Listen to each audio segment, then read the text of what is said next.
नमस्कार दोस्तों, मैं जितेश कौशिक एक बार फिर स्वागत करता हूं आपके अपने YouTube channel public reaction TV पर। तो कैसे हैं आप सभी? उम्मीद करता हूं बढ़िया ही होंगे। दोस्तों, हर छोटी बड़ी खबरें व ताज़ा खबरें सबसे पहले पाने के लिए अभी सब्सक्राइब करके जुड़ जाए आपके अपने YouTube channel public reaction TV पर। साथ ही घंटे का बटन अवश्य दबा लें, जिससे कि हमारी हर एक नई वीडियो का नोटिफिकेशन सबसे पहले आ सके आपके पास। जी हाँ दोस्तों, क्योंकि आप देख रहे हैं उभरता हुआ न्यूज चैनल। तो चलिए चलते हैं अपनी खबरों, नजर डालते हैं देश भर की तमाम बड़ी खबरों पर। सबसे पहले देख लेते हैं कुछ हेडलाइंस न्यूज सुर्खियां। देखिए, भारतीयों के इंटरनेट डेटा पर सरकार और सख्त होने जा रही है। व्हाट्सएप, फेसबुक और इंस्टाग्राम जैसी कंपनियों को फाइनल चेतावनी दे दी कि यूजर का डेटा अगर लीक हुआ तो इन कंपनियों पर 15 करोड़ रुपए का जुर्माना लगेगा। और कल ही दोस्तों फेसबुक ने भी यूजर्स को सावधान किया। मेटा ने जासूसी करने वाली 7 कंपनियों को ब्लॉक किया जो कि 100 देशों में एक्टिव है, और इसलिए आप भी अपने एफबी अकाउंट को लेकर सतर्क रहें। वहीं अब विदेशी इंटरनेट मीडिया प्लेटफॉर्म भी भारतीय डेटा को नहीं भेज पाएंगे विदेश। विधेयक पर संयुक्त संसदीय समिति ने भी सिफारिश की है। देखिए, रक्षा मंत्री राजनाथ सिंह ने कहा कि सबसे बड़े आयातक से टॉप 20 डिफेंस निर्यातकों में शामिल हुआ हमारा भारत और जल्द बनेगा दुनिया का नंबर 1। वहीं देश के राष्ट्रपति रामनाथ कोविंद ने श्री रमना काली मंदिर का उद्घाटन किया, जो कि 1971 के युद्ध में पाकिस्तानी सेना ने नष्ट कर दिया था। उसका वापस उद्घाटन कर दिया गया है। वहीं देखिए, उत्तर प्रदेश वाराणसी के महापौर सम्मेलन में देश के प्रधानमंत्री नरेंद्र मोदी ने लोगों से अपील की कि मेरी काशी को अच्छी बताएं। वहीं सोशल मीडिया पर इंटरनेट पर पीएम मोदी की एक वीडियो क्लिप्स भी वायरल हो रही है। बनारस के एक कार्यक्रम में मोदी मजदूरों के बाजू में जमीन पर बैठे। उन्होंने पहले से रखी कुर्सी को भी हटा दिया और उन्होंने कहा कि मैं प्रधान नहीं, जनता का सेवक हूं। और इस तरह से वे खुद मजदूरों के बीच में जाकर उन्हीं की सीट पर बैठ गए। और उनकी इस विनम्रता को देखते हुए चारों तरफ बैठे लोगों ने तालियां बजाना शुरू कर दिया। ये देख सकते हैं आप वीडियो फुटेज में। पीएम मोदी ने अखिल भारतीय मेयर सम्मेलन का भी उद्घाटन करते हुए कहा कि हर साल 7 दिन के लिए मनाएं नदी उत्सव। वहीं मेयर सम्मेलन के दौरान जनता का दबाव बनने पर ही काम अच्छा होगा। कुछ नहीं करने वाले मेयर्स की लिस्ट भी जारी होगी, ये भी कहा पीएम मोदी ने। 3 बड़ी बातें आप देख सकते हैं। पुरानी और नई काशी पर करें मंथन, धरोहरों को सहेज कर विकास करें। हमें नदियों, तालाबों और अन्य जल स्रोतों को संरक्षित करना होगा। और वहीं प्लास्टिक से दूरी बनाए रखने को भी उन्होंने कहा कि अगर बाजार में सामान सब्जी लेने जाए तो घर से थैला लेकर निकलने की आदत डालें। वहीं जो इसी महीने 6 तारीख को शिखर सम्मेलन हुआ था, उसके बाद आगे की बातचीत के लिए सोमवार को नरेंद्र मोदी फोन पर रूसी राष्ट्रपति पुतिन के साथ बातचीत भी करेंगे। वहीं देश में जो बैंक स्ट्राइक चल रही, बैंकों की हड़ताल चल रही, लगातार दूसरे दिन भी बैंकों की हड़ताल जारी रही, जिसमें देश भर में कई सेवाएं प्रभावित हुई। और इस पर एक रिपोर्ट भी देखिए कि अभी जो बैंक हड़ताल हुई 2 दिन की, उसमें 38 लाख चेक क्लियर नहीं हो पाए। तकरीबन 37,000 करोड़ रुपए का कारोबार प्रभावित हुआ,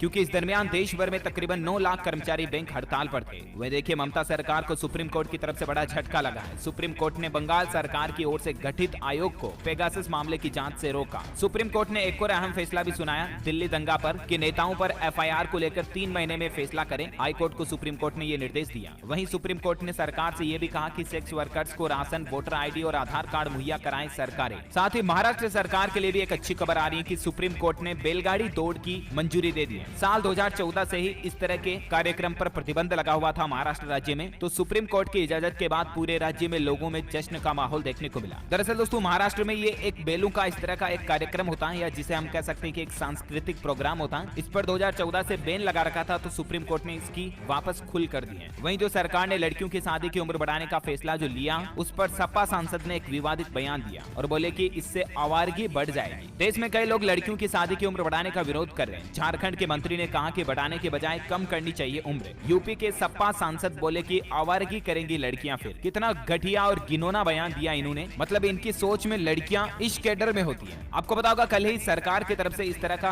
विधेयक लाने की सिफारिश की गई कि लड़कियों की शादी की उम्र भी अब 21 साल होगी। जो अभी 18 साल है उसको बढ़ाकर 21 साल किया जाएगा, और उसके बाद लड़के और लड़कियों की शादी की उम्र बराबर हो जाएगी 21 साल, राइट। लेकिन इसमें कुछ अटकलें आ रही है कि अगर 18 साल में लड़की घर और गाड़ी तो खरीद पाएगी, लेकिन शादी नहीं कर पाएगी इस कानून में संशोधन के बाद। तो इस कानून के पैरेलल और भी कई तरह के कानूनों में बदलाव करना पड़ेगा। हालांकि सरकार के इस फैसले का देश में कई समुदाय विरोध भी कर रहे हैं। मुस्लिम समुदाय ने भी इसका विरोध किया और कहा कि समान नागरिक संहिता लागू करने की कोशिश है ये सरकार की। वहीं आरएसएस ने एक बड़ी बात कही है, शादी के लिए लड़की की उम्र 18 से 21 साल जो मोदी सरकार करने जा रही है। इस पर आरएसएस विश्व हिंदू परिषद के अंतर्राष्ट्रीय कार्यकारी अध्यक्ष आलोक कुमार ने कहा कि शादी के लिए कम उम्र महिलाओं की शारीरिक या भावनात्मक भलाई पढ़ाई के लिहाज से भी किसी भी तरह से ठीक नहीं है। हालांकि देश में कई संगठनों और कई लोगों का यह मानना है कि सरकार का यह फैसला अच्छा है। कुछ लोगों का यह कहना है कि 18 साल ही हो लड़कियों की शादी की उम्र, मुल्क का माहौल खराब है। सपा सांसद ने भी नए नियमों का विरोध किया। तो ये कुछ सिलसिला और माहौल चल रहा है सरकार के इस फैसले के पीछे। चलिए बात करते हैं अपन अगली बड़ी खबरों की तरफ। देखिए, पीएम मोदी के नाम एक और अंतर्राष्ट्रीय सम्मान देखने को मिला। सर्वोच्च नागरिक अवार्ड से सम्मानित करेगा भूटान। भूटान देश ने पीएम मोदी को ये पुरस्कार से नवाजा, जो कि वहां के देश का सर्वोच्च नागरिक पुरस्कार है। और इस पुरस्कार के बाद पीएम मोदी ने भूटान को धन्यवाद भी दिया और कहा कि भारत हर संभव तरीके से समर्थन करेगा। वहीं देखिए, महिलाओं के लिए सरकार का एक अच्छा फैसला है कि गाँव में रहने वाली महिलाओं के लिए बड़ा ऐलान करते हुए सरकार मुफ्त में 5,000 रुपए की ओवरड्राफ्ट फैसिलिटी देगी। किसे और कब इस योजना का फायदा मिलेगा, इस पर थोड़ी आगे जानकारी विस्तार से डिटेल में मैं आपको बताऊंगा। फिलहाल कुछ और हेडलाइंस न्यूज सुर्खियां देख लेते हैं। देखिए, एक रिसर्च में बड़ा खुलासा हुआ है कि पैदा होने से पहले ही बच्चों को कमजोर कर रहा है प्रदूषण, यानी कि पोल्यूशन जो है ना, वो गर्भ में पल रहे बच्चों को भी नुकसान पहुंचा रहा। हाल ही में वैज्ञानिकों के एक रिसर्च में इस बात का बड़ा खुलासा हुआ। वहीं खेल समाचार पर खबर देखिए, एशियन चैंपियंस ट्रॉफी में भारत ने पाकिस्तान को चटाई धूल, 3-1 से सीरीज का मुकाबला जीता है। भारत ने क्रिकेट का बदला हॉकी में लिया, पाकिस्तान को एशियन चैंपियंस ट्रॉफी में 3-1 से हराया। हरमनप्रीत ने 2 गोल किए और इस मैच के बाद भारत में खुशी का माहौल देखने को मिला। वहीं देखिए, कैप्टन अमरिंदर सिंह ने की भाजपा से गठबंधन की घोषणा। पंजाब भाजपा चुनाव प्रभारी गजेंद्र शेखावत से सीट बंटवारे के मामले पर चर्चा भी हो रही है। और आखिरकार जो पंजाब के पूर्व मुख्यमंत्री थे अमरिंदर सिंह जी, वो खुद उनकी एक नई राजनीतिक पार्टी बना चुके हैं और उनकी वो पॉलिटिकल पार्टी भाजपा के साथ गठबंधन करके पंजाब में चुनाव लड़ी। वहीं खबर आ रही कि फ्लिपकार्ट कंपनी अगले साल 2022 में अपना IPO भी ला सकती है। इन्वेस्टमेंट वगैरह के हिसाब से अच्छी प्लानिंग हो सकती है। वहीं देखिए, पटना मेट्रो रेल परियोजना के लिए BUDA ने 500 करोड़ रुपए मंजूर कर दिए बिहार के लिए। वहीं देखिए, ई वाहनों के लिए देश में ही बनेगी लिथियम आयन बैटरी, चीन को इससे बड़ा झटका लगेगा। हाल ही में आपको पता होगा सरकार ने लिथियम की एक माइंस खरीदने की भी प्लानिंग बनाई थी और अब देश में ही लिथियम आयन बैटरियां बनेगी। इससे पहले भी सरकार ने एक 76,000 करोड़ रुपए की बजट राशि मंजूर करते हुए देश में ही सेमीकंडक्टर चिप बनाने की भी प्लांट्स और फैक्ट्रीज खोलने की प्लानिंग बनाई है। ये भी अच्छी पहल है और एक छोटी सी चिप रोजगार बढ़ाकर देश में महंगाई कम करेगी, क्योंकि देश में इलेक्ट्रॉनिक हब बनने जा रहा सेमीकंडक्टर चिप को लेकर। ये भी गवर्नमेंट का अच्छा फैसला है वाकई में। वही देखिए, टाटा मोटर्स ने वाहन कबाड़ केंद्र स्थापित करने के लिए महाराष्ट्र सरकार के साथ एक पार्टनरशिप साझेदारी की है और अब टाटा मोटर्स जो है ना, महाराष्ट्र में इस तरह का पुरानी गाड़ियों का स्क्रैप प्लांट खोलेगी और इससे लोगों को रोजगार भी मिलेगा। वहीं देखिए, सुप्रीम कोर्ट के पूर्व जज ने बड़ा खुलासा किया कि पाकिस्तान के प्रधानमंत्री इमरान खान बेईमान है। इमरान को घर खर्च के लिए हर महीने 50 लाख रुपए भेजता है शुगर माफिया। इस तरह की बयानबाजी भी मीडिया में चल रही है। वहीं देखिए दोस्तों, भारतीय डॉक्टरों का एक गजब का कारनामा। देश में पहली बार ऐसा हुआ, हैदराबाद के डॉक्टरों ने बगैर सर्जरी 156 किडनी स्टोन बाहर निकाले, जो कि 2 साल में एक व्यक्ति के अंदर बने थे, जिनको बाहर निकाला गया। ये देख सकते हैं आप, कितने बड़े बड़े पत्थर किडनी में बन गए। वहीं बजट 2022 की तैयारियां भी शुरू हो चुकी हैं। फाइनेंस मिनिस्टर निर्मला सीतारमण करेंगी सर्विस और सेक्टर के दिग्गज हस्तियों से मुलाकात। वहीं देखिए दोस्तों, नॉर्थ कोरिया में इस तरह का एक अजीब सा कानून लागू किया। यहाँ 11 दिनों तक हंसने और शराब पीने पर रोक रहेगी और अगर लोगों ने इन दिनों के दौरान खुशी मनाई तो कड़ी सजा भी भुगतनी पड़ेगी। आप ये सोच रहे होंगे दोस्तों कि आखिर नॉर्थ कोरिया में ऐसा कानून क्यों लागू किया, तो वैसे भी आपको ये बात का अंदाजा तो होगा कि नॉर्थ कोरिया के जो तानाशाह हैं किम जोंग, वो इस तरह के अजीब अजीब कानून उनके देश में पहले से लागू कर रखे हैं। लेकिन अभी क्या है कि उनके पिता की 10वीं बरसी चल रही है, जैसे जयंती होती है ना, उस तरह से। तो उनके पिता की 10वीं बरसी के मौके पर 11 दिन तक नॉर्थ कोरिया में लोग बाग ना ही हंस पाएंगे, ना ही शराब पी पाएंगे, ना ही शॉपिंग कर पाएंगे। कुल मिलाकर के लोगों को इन 11 दिनों के दौरान उदास रहना होगा। अगर कोई हंसता शॉपिंग करता पाया जाता तो उनको सख्त सजा सुनाई जाएगी। कितना अजीब कानून है यार। वह देखिए, भारत के राजस्थान बीकानेर में एक नया वर्ल्ड रिकॉर्ड बनाया गया। दुनिया की सबसे बड़ी पगड़ी बनाने वाला नया रिकॉर्ड। 45 मिनट में पुराना रिकॉर्ड तोड़ा। 1 घंटे में 205 को साफा बांधा। Guinness book of world record के लिए दावा किया जा रहा। वह देखिए, एक बार फिर से महंगा होने लगा कपास और इससे किसानों को अच्छे दाम मिलने की उम्मीद जताई जा रही है। बिहार राज्य को विशेष राज्य का दर्जा दिलाने पर भी राजनीति गर्मा रही है। पारस के बाद अब चिराग ने भी इस मुद्दे में एंट्री ले ली है। वह देखिए, 25 दिसंबर तक इन रूटों के रेल यात्रियों को होगी खास परेशानी, क्योंकि रेलवे ने 15 ट्रेनों को कैंसिल कर दिया। और कौन कौन से रूट पर कौन कौन सी ट्रेनों को कैंसिल किया है, इसकी ज्यादा डिटेल्स भी आप स्क्रीन पर देख सकते हैं। कुल मिलाकर के आप रेल यात्रा करने से पहले एक बार इंडियन रेलवे के पोर्टल पर चेक कर लीजिएगा। वह देखिए, बैरागढ़ विश्राम घाट पर कैप्टन वरुण सिंह का अंतिम संस्कार किया गया। उनके बेटे और छोटे भाई ने उनको मुखाग्नि दी। वंदे मातरम और भारत माता की जय के साथ कैप्टन वरुण सिंह का अंतिम संस्कार हुआ। ये कुछ तस्वीरें भी आप देख सकते हैं। देश के ऐसे वीर योद्धा को अंतिम श्रद्धांजलि हमारी तरफ से भी।